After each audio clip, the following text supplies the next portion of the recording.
Nope, this is not a fever dream, and your eyes are not deceiving you. This video is real, and I'm actually talking about this topic in a video. If you've been following me a lot throughout 2023, you would know that I've become more weirder than usual by watching a little show called My Little Pony: Friendship is Magic.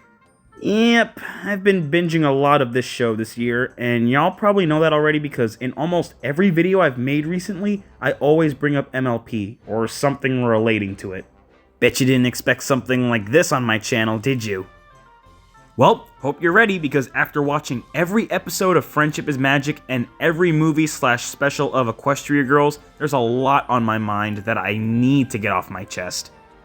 But to be honest, I couldn't have gotten into this show at a more perfect or worse time. Some of you don't know this, but 2023 has been a very hit and miss year for me, but mostly miss. Not for the channel, but for me in general. Lots of BS has been happening to me this year, and I can't really go too in depth with it at the moment because not only would it just ignore the reason why I'm making this video in the first place, but because most of it is a little too personal. I'll make a separate video about this later down the line, but just thought I'd share that with you all real quick. Anyway, back to MLP. So, I didn't really have much experience with this show back in the 2010s. But ever since the 2020 started, I've slowly been diving into this media, and other kind of media that I missed out on growing up. That's where the show comes in. When it was on the air, I didn't give it any attention at all. Because, like everyone else, I always saw it as just a generic cartoon that's only made to attract little girls. Which, like I said, is basically how everyone reacted to this show when it aired back in 2010. I mean, can you really blame people for thinking that? Because the show definitely falls in that cheaply made just to sell toys category. And later down the line, I always avoided interacting with the show because of all the shit I heard about it online. In fact, the only encounter I've had with the show that I can think of was because of those old Sonic/MLP videos from the 2010s. But I just didn't really see much value in this show, mostly because of the way it was animated. Like most cartoons nowadays, this show uses flash animation, which will always be a sin to me. But somehow this show does feel lively at times, and the characters kinda do feel real. I mean, have you ever wondered why we 90s/2000s kids always talk about the shows we grew up watching on TV? Well, not only was it from a nostalgic standpoint, but because they were fun, phenomenal, joyful, and just filled to the brim with personality and fantasy. Which most TV shows nowadays don't seem to understand. But that's fine, not everything has to be for me. These kind of things are meant to be embraced by those who do care about them. So why exactly did I start watching this series? Well, let me explain. Back in February of this year, me and my mutuals online were talking about random cartoons and shit. Then all of a sudden, one of them decided to bring up MLP of all things, and with me having the nerve to hang up on him for a split second, he then told me the show apparently had lore behind it, and how he actually thought the show was okay for what it was, and that's all. Which had me thinking, maybe the show could catch my interest as well. I mean, the show has a huge fandom filled with these people called bronies. Even though nobody in school talked about this show, at least I'm pretty sure no one did, I just didn't care for it when it was all over the minds of certain people. Then, a few days later, I found out that the show was on Netflix, which strangely only had the first 4 seasons. Then I watched a random episode, then another, then another. Then another, then another, and another, and another, and another, and another. Then after all of that, I knew this was the show I needed at the moment. Like I said, most of the stuff I've been dealing with this year just didn't really sit right with me, so I just needed something to take my mind off of all the bad stuff. But this was something so groundbreaking, so incredible, that I had to show it to the world and let everyone know that this was the best show in history! Yeah, that last few sentences are nowhere near how I actually feel about the show several months later, but I was close to feeling somewhere like that several months ago.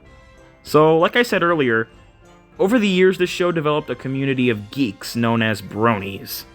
Since this show has created one of the most hugest fandoms in history, that obviously means that the show the community supports is good, right? Well, to say the least, I still don't understand how a show as inconsistent as this was able to create one of the most infamous band of people in the world. Believe it or not, I was kind of thinking to myself, should I feel bad for skipping out on this show and not giving it the attention it deserved from the very beginning? To that, I say, no, I shouldn't. But that's not to say the show is bad, because it's actually not. And I'm glad that the show is appealing. But I feel if I were to watch this show when it was hot, I feel like I would have made a complete fool of myself. I mean, when I was younger, I had very weird standards in my early 10s and late single-digit years. I acted goofier than usual, and people sometimes thought of me as a bit of a dunce and a weirdo. While that's still kind of the case now, I feel like I've matured over the years, especially now, and I'm at least more humble in a way. Yeah, I'm a bad liar, I know, but I'm trying my best here. The thing is that I'm sure if I was told a lot sooner that this show had more than what it bargained for, I would have been a brony a lot sooner. Speaking of which, Rob Renzetti also worked on this show. If you don't know him, he worked on a bunch of appreciated shows like My Life as a Teenage Robot, Powerpuff Girls, Foster's Home for Imaginary Friends, and Pucca. Anyway, throughout the 2010s, I would constantly hear the tragic horror stories of the brony community, and I knew I had to keep my distance. I wanted absolutely nothing to do with this series back in the 2010s because I knew I would get treated like a clown if people found out about me watching it. But now that my standards have solidified over the years, y'all can tease me all the way to space, but this show, I kid you not, it's a gem.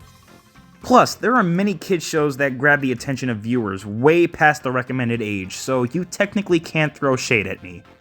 The show even had a full-length movie back in 2017, which was okay, I guess. For me, when I watch a TV show, it has to have several things in order for it to be good. And those expectations are good animation, consistent plots, likable characters, and decent writing. Yeah, the show does slump a little bit in these categories, but I feel it does what it can to be at best. And we haven't even gotten to the musical numbers yet. Can we just talk about those? Yeah, I don't know who thought of this, but apparently the show just decided to have banger after banger with its music. Seriously, this show is mostly meant for little girls, but for some reason they decided to give this and Equestria Girls such banger tunes? Some other reasons as to why I was watching this show is because of Sonic Prime, which happens to feature most of the same voice cast from MLP. Another reason is possibly because of this one video I saw of like a crossover between Sonic and MLP. I mean, when comparing Sonic to MLP, you really start to see some similarities. Some of the characters have the same traits, and the whole friendship thing is kinda utilized in Sonic as well, but only to a certain degree. If this makes any sense, while the show's lore seems intriguing, at some moments I don't think it really lives up to the full potential it tries to have. And I feel the whole friendship thing that this show is well known for kinda holds it back in more ways than one. What I mean is that it feels like the show tries to do something interesting and has like some unique concepts that could work for a show like this, or for any other show that wasn't about magical talking ponies. But yeah, there are so many moments where I just cringe while watching it because of just how much they shove the whole "my friends are my element of power" cliche down your throat. Like in the first Equestria Girls movie, it's obvious that Sunset Shimmer is meant to be the big bad, especially since she had that complete Bowser ripoff getup at the climax of the movie. But after Twilight and Co. took her out with the power of friendship, Sunset immediately regrets her decisions. Really? Just like that? After all the buildup and potential that she had throughout the film? She just admits defeat like that? Oh, and get this. Literally nobody stood up to Sunset before Twilight came and somehow fixed everything, given the god that she is, apparently. Not even Rainbow Douche stood up to her? Yeah, everything about this ending was hugely anticlimactic, and it bugs me. You just need to have proper closure for something like this.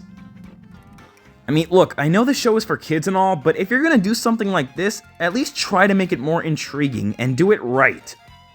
Even then, from what I've seen, most of the antagonists of both shows just do the evil things just because of them feeling like selfish or whatever. Either way, I do like the stories they try to tell, and I really appreciate the cast of characters we have here. And can we talk about the main 6 for a minute? Because I have a lot to say about them. Rainbow Dash, without a doubt, is my favorite of the cast. She's speedy, sassy, snarky, and never afraid to say what's on her mind. Sound familiar? She is also a bit of a dick sometimes. While watching the series, I would often wonder why the other ponies are still friends with RD despite her being very simple-minded at times. Then you got Twilight Sparkle, the main protagonist of the show, who tries her best to learn everything she possibly can about friendship. Gotta be honest, for a main character, she doesn't really do the best job of sticking out as much as she should. For the most part, you would just see the other ponies doing a bunch of stuff that catches your attention, while at some points, Twilight is just there. She does get involved when she has to, but it's not exactly consistent. I mean, her whole character is just, oh, there's a friendship problem, call Twilight and she'll take care of it all. And other times, she would just sit there and just read books. I mean, she's fine, but in terms of being the main character, she could have really used more work. Next up is Pinkie Pie, who's all over the place in both shows. Whenever I would see commercials for this show, Pinkie Pie would always be the one to pop out first, so I'm sure that would have people think that she's the main character, or Rainbow Dash, but they're not. As for her character, she's just the comedic relief. Every time she's on screen, I can feel myself getting a stroke. I mean, good God, how can one little pony be full of so much energy? I know some people that would kill to have the type of energy Pinkie has. Then there's Fluttershy, and the last part of her name should tell you all you need to know.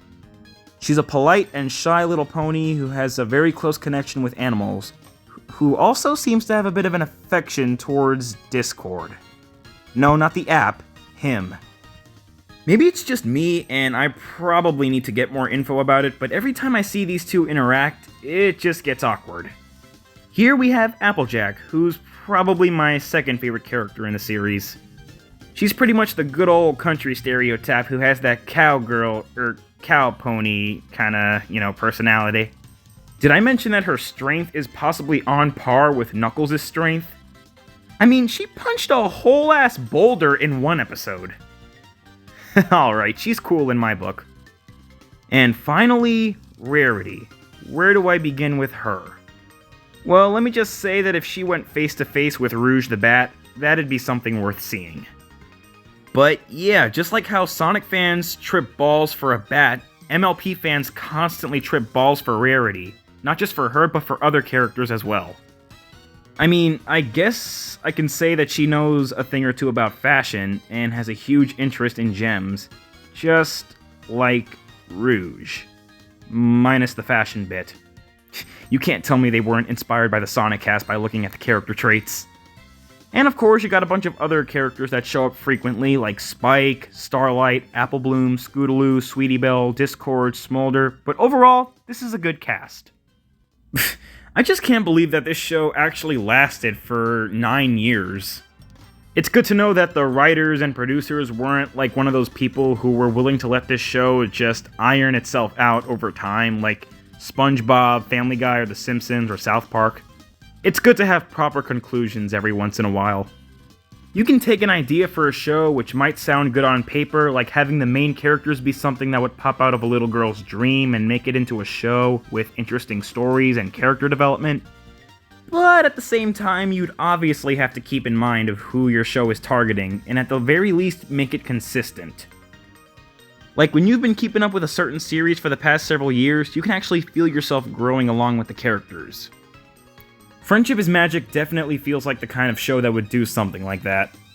Because over the course of the show, they introduced many characters as it went on. But one flaw that this show seems to not have under control is its inconsistencies with its plots. Like 1 second, it's a slice of life show where the characters are talking ponies, and the next, it's big, powerful, evil monster thing that tries to take over Equestria, and at the end, the villain would either have a cheap redemption arc, or it would just continue to become evil and think of more ways to rule, or whatever. Sometimes the villains would just either admit defeat on the spot, or have somewhat of a redeemable arc. Starlight Glimmer's redemption arc was probably one of the few times where it made a bit of sense, but other times they would just miss the cutie mark on every turn. Equestria Girls also suffers some of these problems.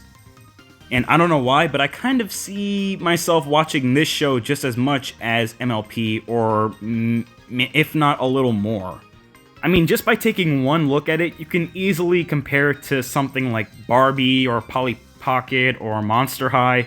But what if I told you that the show is actually much more than that, and is better than those cheap girl franchises? Show is basically more of the same as the Pony Show, but they're humans this time. Kind of going through normal day-to-day things that we go through. But of course, the show tries to force itself into becoming like an action show in a way. So yeah, I mean, I'd say Equestria Girls had a lot of potential going for it, but when you really dive into the movies and specials and such, you'd start to notice some problems. I mean, I like the show, but you just can't ignore the issues. Also, the series just felt extremely unfinished. Same goes for the Pony Show. The last special that they made for this series was one called Holidays Unwrapped, and it ends with the main 7 taking a group photo together. And the devs acted like that wasn't gonna affect the viewers in any way possible. It's like the developers said, well, Friendship is Magic is coming to an end this year, so we obviously gotta kill off the spin-off series as well, but what can we do though? Oh yeah, the holidays are around the corner, even though it was literally October when we announced the final special. So here's a bunch of random holiday episodes and not a deep conclusion with them graduating high school. I kid you not, Equestria Girls had several movies, and with that said, it would just make it seem like the series was filled with lots of content, but in actuality, it feels very minimal after watching every single movie and short produced for it several times. So while I like Equestria Girls, it had so much potential, making what I'm saying sound very cliche. Yep, just a 19-year-old throwing a hissy fit about shows where the main characters are girls. Just your normal average everyday YouTube video. And this is gonna sound really stupid, but I feel this show kind of changed my life a little bit and sort of got me out of my comfort zone a little bit. Ever since I started watching it, it just made me want to enjoy the good in life. The energy that the show has is kind of inspiring, and I honestly cannot believe that came out of my mouth. Like I said before, it just has those moments where it's a normal slice of life pony show, but then randomly decides to take things serious and have huge battles and insane lore with like alicorns and shit. I may not understand how the show was able to get a huge fandom filled with weirdos now, but I'm somewhat glad to be a part of it now. So, what's the moral of this video? Well, despite how cliche it sounds, don't judge a book by its cover, I guess? Meaning, just because something looks completely out of your demographic, don't be afraid to find out more about it. Another moral could be, you're never too old to enjoy something, despite the thing you find interesting being something for little kids. I mean, just look at Bluey. From the looks of it, the show seems to be this era's version of MLP. I watched a little bit of it myself, and it's fine, I guess. But does the show really deserve all the praise that it's gotten? By the way, have you seen the stuff that the bronies have done over the years, like the art, the animations, and stuff like that? I'd be a fool to say that they're not talented. So yeah, obviously not everyone in the brony community is cancer, but from what I've heard, like back in the 2010s, I just didn't really feel that way like before. But now I definitely do see more value. So yeah, guess that's it. So overall, MLP, it's a good series, not perfect, but I definitely do enjoy what it does. 2 hours later. Can you stop talking about this cheap sexist girl cartoon already? I'm sick and tired of hearing you ramble about that same show over and over and over again about talking magical ponies that do nothing but sing songs and solve a bunch of shitty friendship problems. I wonder where else I heard that kind of issue. Oh, that's right. Silent Dog! Good lord, I'm still not used to you randomly showing up in my room at night even though we've known each other for practically a year and a half. Plus, it's not like the show is bad or anything. Despite it having one of the weirdest fandoms in all of history, the show does have redeeming quality, and I'm sure you like watching it too. Now, people are like going to think that you're like a pedophile or something like that for liking a show about girls that only they can enjoy. I mean, come on, the bio clearly says it's targeted for young girls, Joshua. So, May you explain yourself, you suspicious motherfucker? By this point, you should already know that people calling me weird and a bunch of other random things is the last thing I care about, especially in today's day and age when you can't take anything anyone says 100% serious anymore. fine, Joshua Larita. Have it your way, like Bird I'm just gonna go back and play the greatest masterpiece of all time, Sonic Frontiers, the new open zone Sonic game, which is the evolution of. Yeah, I get it already. Bye. I think I'm gonna need a new friend. I heard that, you bitch! And no, Josh, you're not going to make new friends. Wanna know why? Because you're going to stay with me forever and ever and ever and ever and ever and ever and ever. Would you get out of here? Alright, now that that's done, I think it's time I talked shit about that silly holiday Equestria Girl special some more.